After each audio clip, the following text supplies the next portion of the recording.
So this is chapter 13, Thomas Hobbes, the Leviathan. Thomas Hobbes, chapter 13, the Leviathan. Out of civil states there is always war of everyone against everyone. Hereby it is manifest that during the time that men live without a common power to keep them all in all, they are in that condition which is called war.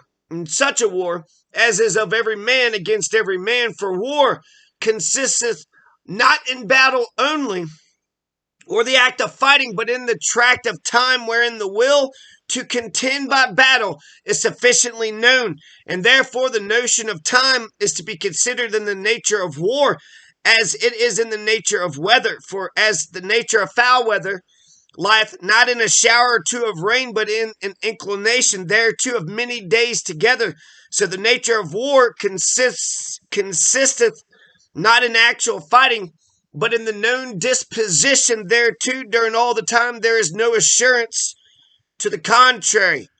All other time is peace.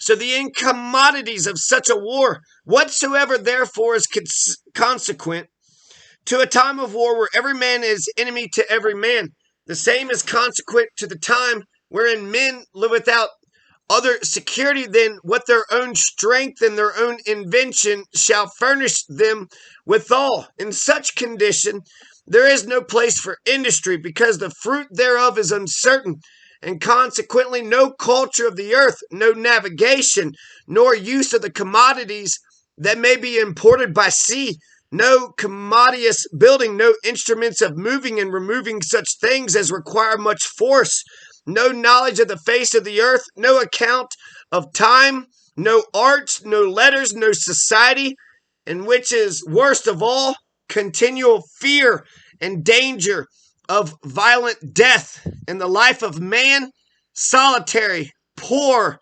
nasty, brutish, and short. It may seem strange to some man that has not well weighed these things, that nature should thus dissociate and render men apt to invade and destroy one another, and he may therefore, not entrusting to this inference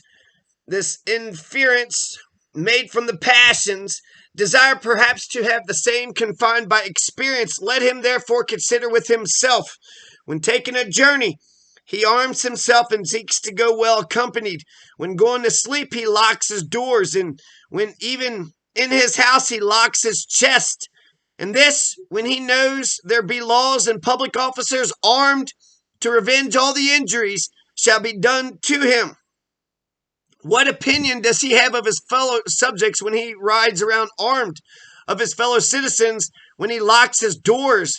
And of his children and servants when he locks his chest? Does he not know there is much accuse mankind by his actions, as I do by my words? Does he not there as much?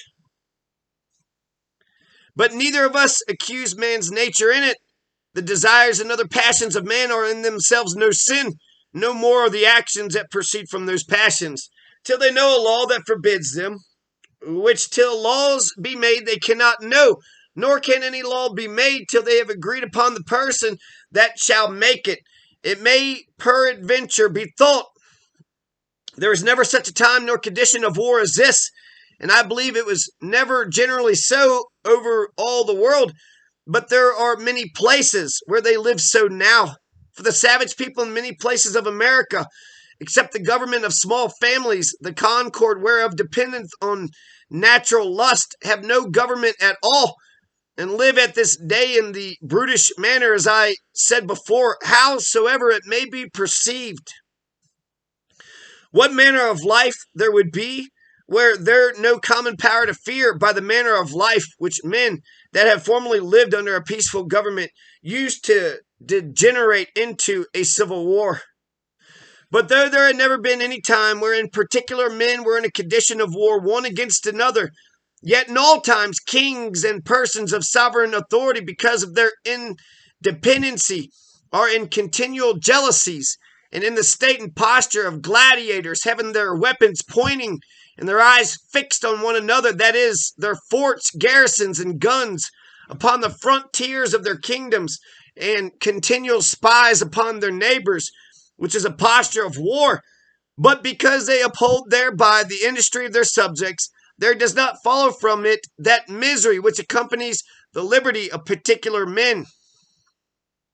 In such a war, nothing is unjust.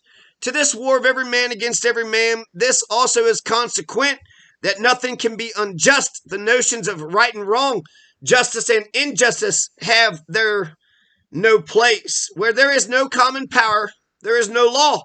Where no law, no injustice. Force and fraud are in war the two cardinal virtues. Force and fraud. Justice and injustice are none of the faculties, neither of the body nor mind. If they were, they might be in a man that were alone in the world, as well as his senses and passions.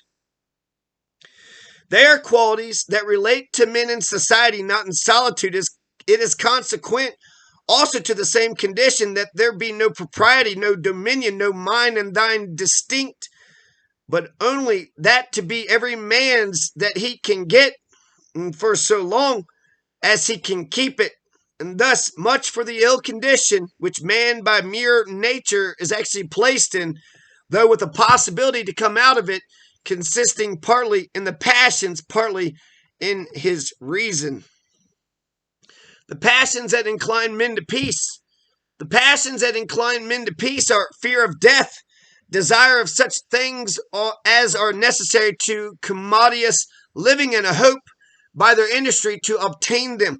And reason suggesteth convenient articles of peace, upon which men may be drawn to agreement. These articles are they which otherwise are called the laws of nature, whereof I shall speak more particularly in the two following chapters. And then Hobbes says that the first law of nature is to pursue peace as far as you can until you can't pursue peace anymore, and then war. So pursue peace by any means necessary, and if somebody wants to fuck with you, then you gotta be their huckleberry. You gotta be their huckleberry. And then the second law of nature is to engage in a social contract. So Thomas Hobbes, everybody. Thomas Hobbes.